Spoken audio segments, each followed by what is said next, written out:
শুভেচ্ছা বাঙালিয়ানার সামনের সংবাদে স্বাগত। শুরুতেই শুনে নিচ্ছি সংবাদ শিরোনাম। যুক্তরাষ্ট্রের স্টেট ডিপার্টমেন্ট জানালো অসমকর প্রশাসনিক জটিলতা এবং দুর্নীতির কারণে বাংলাদেশে বিদেশি বিনিয়োগ আসছে না। মির্জা ফখরুল জানালেন দাদাগিরি নয়, ভারতের সঙ্গে বন্ধুত্বপূর্ণ সম্পর্ক চায় বিএনপি। শেখ হাসিনা যেন দেশের নেতাকর্মীদের সঙ্গে যোগাযোগ করতে না পারেন, সেজন্য দুটি অ্যাপ নিয়ন্ত্রণের পরিকল্পনা। খাগড়াছড়িতে এখনো অবরোধ চলছে, স্বরাষ্ট্র উপদেষ্টার দাবি ভারত ও ফ্যাসিস্টরা মিলে হত্যাকাণ্ড ঘটিয়েছে। এশিয়া কাপের ট্রফি বিতরণে হাস্যকর নাটক, ভারতের ট্রফি ও পদক হোটেলে নিয়ে গেলেন পিসিবির সভাপতি। এবারে অন্যান্য সংবাদের সঙ্গে বিস্তারিত।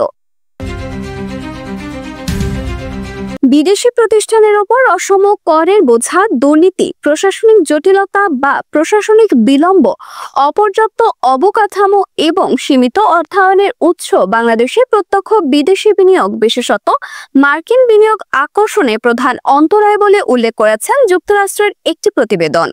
ইউএস স্টেট ডিপার্টমেন্টের গত 25 সেপ্টেম্বর প্রকাশিত 2025 বাংলাদেশ ইনভেস্টমেন্ট ক্লাইমেট স্টেটমেন্ট শীর্ষক প্রতিবেদনে এই বিষয়গুলো তুলে ধরা হয়েছে। প্রতিবেদনে বলা হয়েছে, গত এক দশকে বাংলাদেশ বিনিয়োগের অন্তরায় দূর করতে ধীরে ধীরে অগ্রগতি সাধন করেছে, যার মধ্যে নিরবচ্ছিন্ন বিদ্যুৎ সরবরাহ নিশ্চিত করার উদ্যোগ অন্যতম। তবে বিদেশি বিনিয়োগ এখনো নানাবিধ স্থায়ী সমস্যার কারণে বাধাগ্রস্ত হচ্ছে, যেমন অপর্যাপ্ত অবকাঠামো, সীমিত অর্থায়নের সুযোগ, প্রশাসনিক বিলম্ব, বিদেশি প্রতিষ্ঠানের উপর অসম করভার এবং দুর্নীতি। সরকারের বিনিয়োগ বান্ধব পরিবেশ তৈরির সংস্কারমূলক কার্যক্রম এখনো প্রাথমিক পর্যায়ে রয়েছে। ধীর গতির এবং দুর্নীতিগ্রস্ত বিচার ব্যবস্থা যা বর্তমানে সংস্কারের আওতায় রয়েছে এবং বিকল্প বিরোধ নিষ্পত্তি প্রক্রিয়ার সীমাবদ্ধতা, সময়মতো চুক্তি বাস্তবায়ন ও ব্যবসায়িক বিরোধের ন্যায়সঙ্গত নিষ্পত্তিকে ব্যবহার করছে বলেও দাবি করা হয়েছে।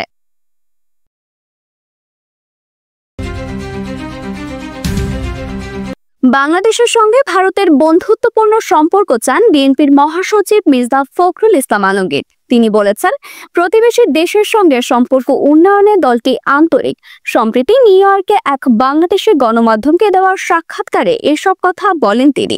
মির্জা ফখরুল ইসলাম আলমগীর তার বক্তব্যে বলেন, বাংলাদেশের অভ্যন্তরীণ রাজনীতিতে হস্তক্ষেপ করে ঢাকার সঙ্গে সম্পর্ক নষ্ট করেছে দিল্লি।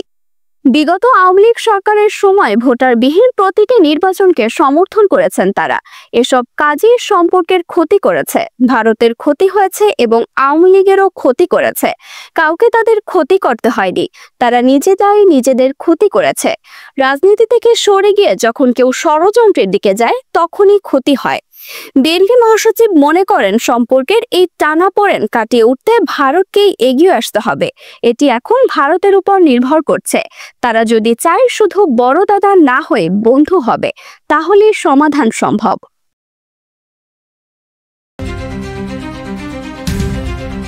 কার্যক্রম নিষিদ্ধ থাকা দল আওয়ামী লীগের নেতাকর্মীরা দলের সভাপতি শেখ হাসিনার সঙ্গে নিয়মিত যোগাযোগ রাখছেন এবং অনলাইনে বৈঠকে অংশ নিচ্ছেন বলে সরকারি বৈঠকে জানানো হয়েছে।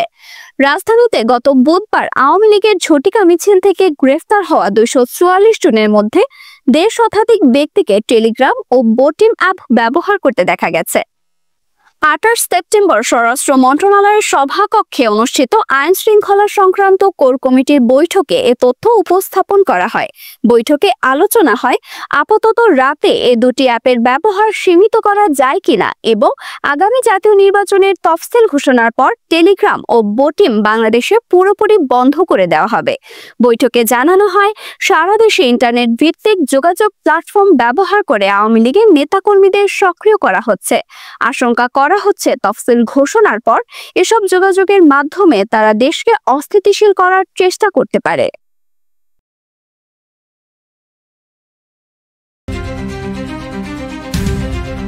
পাহাড়ি কিশোরীকে ধর্ষণের ঘটনায় বিক্ষোভ ও সহিংসতাকে কেন্দ্র করে পার্বত্য জেলা খাগড়াছড়িতে এখনো থমথমে পরিস্থিতি বিরাজ করছে। ধর্ষণের ঘটনায় জড়িত সব আসামিকে গ্রেফতার ও বিচার সহ 8 দফা দাবিতে 3 পার্বত্য জেলায় চলছে যৌম ছাত্র জনতার ডাকা অনির্দিষ্টকালের অবরোধ। এছাড়া প্রশাসনের জারি করা 144 ধারা অব্যাহত রয়েছে।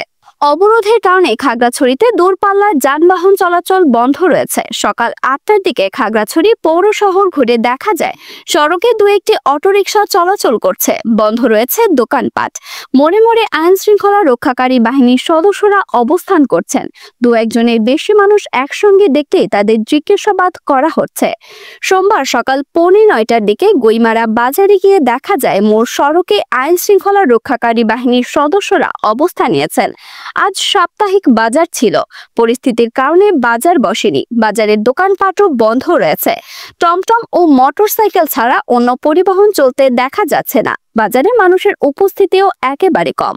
খাগড়াছড়িতে পাহাড়ি কিশোরীকে ধর্ষণের ঘটনায় বিক্ষোভ ও সহিংসতাকে কেন্দ্র করে গুইমারায় রোববার গুলিতে 3 জনের মৃত্যু হয়।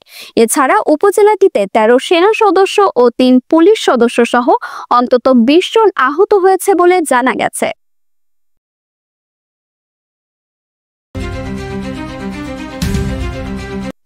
প্রতিবেশী দেশ ও ফ্যাসিবাদের দোসরদের ইন্ধনে খাগড়াছড়িতে অস্থিরতা তৈরি করা হচ্ছে বলে মন্তব্য করেছেন স্বরাষ্ট্র উপদেষ্টা জাহাঙ্গীর আলম চৌধুরী।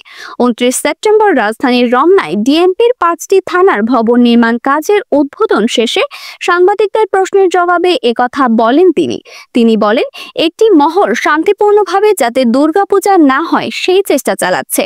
এই মহলই খাগড়াছড়িতে এসব করছে। ভারত বা ফ্যাসিস্টদের ইন্ধনে এই ঘটনা ঘটছে। এই ঘটনা যাতে না ঘটে সর্বোচ্চ সেই ব্যবস্থা নেওয়া হচ্ছে। পার্বত্য চট্টগ্রাম বিষয়ক উপদেষ্টা সেখানে আছেন। তিনি বিষয়টি দেখাশোনা করছেন এবং স্থানীয় নেতাদের সঙ্গে কথা বলছেন। স্বরাষ্ট্র উপদেষ্টা বলেন, কিছু সন্ত্রাসী পাহাড়ের উপর থেকে গুলি করেছে। এসব অস্ত্র দেশের বাইরে থেকে আসে। এই সমস্যাকে প্রতিহত করতে সবার সাহায্য সহযোগিতা দরকার।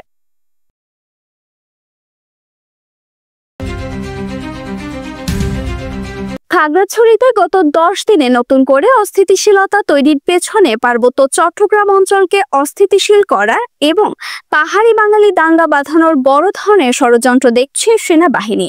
আর সেজন্য পাহাড়ি সংগঠন ইউনাইটেড পিপলস ডেমোক্রেটিক ফ্রন্টকে দায়ী করেছে আন্তঃবাহিনী জনসংযোগ পরিদপ্তরের এক বিবৃতিতে বলা হয়েছে, গত কয়েকদিনের ঘটনা পর্যবেক্ষণে এটি স্পষ্ট যে ইউপিডিএফ এবং তার অঙ্গ সংগঠনগুলো পার্বত্য চট্টগ্রামকে অস্থিতিশীল করার লক্ষ্যে সুপরিকল্পিতভাবে এলাকার নারী এবং স্কুলগামী কোমলমতি শিশুদের বিভিন্ন পন্থায় তাদের নাশকতামূলক কর্মকাণ্ডে অংশগ্রহণে বাধ্য করছে।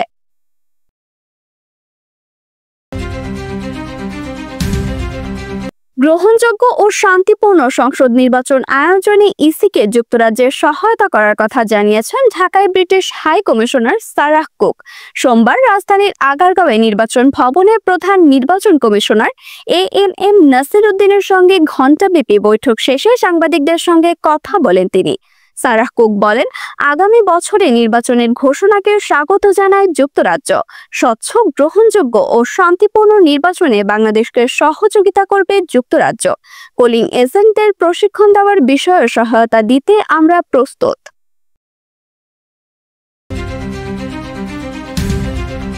নারায়ণগঞ্জের 2500-এ গণপিটুনিতে সোহেল আহমেদ নামের এক ইউপি সদস্য নিহত হয়েছেন।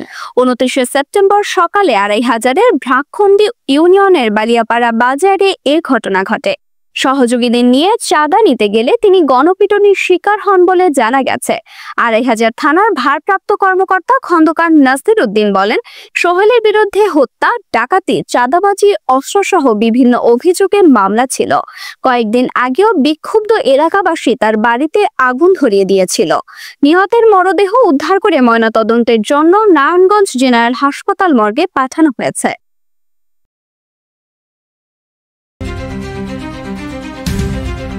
সন্ত্রাস দমন আইনের মামলায় আওয়ামী লীগের সাবেক 2 এমপি সহ 13 নেতাকর্মীকে গ্রেফতার করেছে ঢাকা মহানগর গোয়েন্দা পুলিশ। গ্রেফতারদের মধ্যে একজন ব্রাহ্মণবাড়িয়া 5 আসনের সাবেক এমপি ফজলুর রহমান বাদল ও অন্যজন সংরক্ষিত সাবেক নারী এমপি তামান্না নুসরাত বুবলি।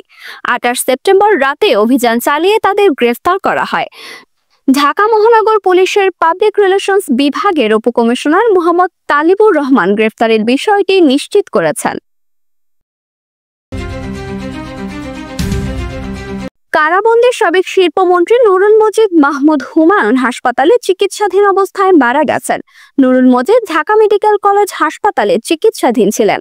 29 সেপ্টেম্বর সোমবার সকাল 8:10 তাকে মৃত ঘোষণা করেন চিকিৎসক। ঢামেক পুলিশ ফাঁড়ির পরিদর্শক মোহাম্মদ ফারুক এই তথ্যের সত্যতা নিশ্চিত করেছেন। অসুস্থ অবস্থায় 27 সেপ্টেম্বর তাকে ঢামেক হাসপাতালের মেডিসিন বিভাগে ভর্তি করা হয়। কারা কর্তৃপক্ষ জানায়, অবস্থার অবনতি হলে নুরুল মজিদকে গতকাল রোববার বিকেলে হাসপাতালের আইসিইউতে স্থানান্তর করা হয়। আজ সকালে তিনি মারা যান। ময়নাতদন্তের জন্য নুরুল মজিদের মরদেহ হাসপাতালের মর্গে রাখা হয়েছে। গত বছরের সেপ্টেম্বরে রাজধানীর গুলশান থেকে নুরুল মজিদকে গ্রেফতার করেছিল র্যাব। তিনি ক্ষমতাচ্যুত আওয়ামী লীগ সরকারের শিল্পমন্ত্রী ছিলেন।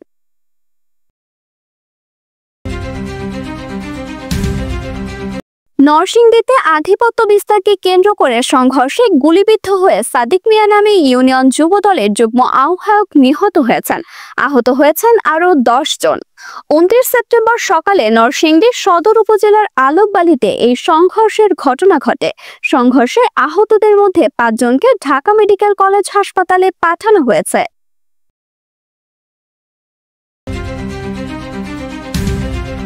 যুক্তরাষ্ট্রের মিশিগানে একটি মর্মন গির্জায় বন্দুকধারী এলোপাথারি গুলিতে অন্তত 4 জন নিহত ও 8 জন আহত হয়েছেন। স্থানীয় পুলিশ এ খবর জানিয়েছেন। পুলিশের পাল্টা গুলিতে বন্দুকধারীও নিহত হয়েছেন। জনগণের জন্য আপাতত আর কোনো হুমকি নেই বলে নিশ্চিত করেছে পুলিশ। কর্মকর্তারা জানিয়েছেন, রোববার সকালে ডেট্রয়েট থেকে 60 মাইল উত্তর পশ্চিমে গ্র্যান্ড ব্লাঙ্ক শহরে Jesus Christ Latter Day Saint LDS, যা একটি মর্মন গির্জা, সন্দেহভাজন এক ব্যক্তি চলন্ত গাড়ি নিয়ে সামনের দরজা ভেঙে ভেতরে ঢুকে পড়ে। এরপর আধা স্বয়ংক্রিয় রাইফেল দিয়ে গুলি ছোড়ে। 40 বছর বয়সী ওই ব্যক্তি চার্চে আগুন লাগিয়ে দেয়। ঘটনার পর আগুন নিয়ন্ত্রণে আনা হয়েছে।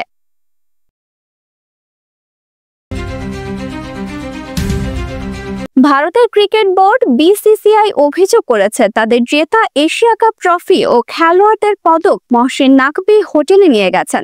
যত দ্রুত সম্ভব তা ভারতের কাছে ফিরিয়ে দেওয়ার দাবি জানিয়েছেন বিসিসিআই সচিব দেবজিৎ সাইকিয়া।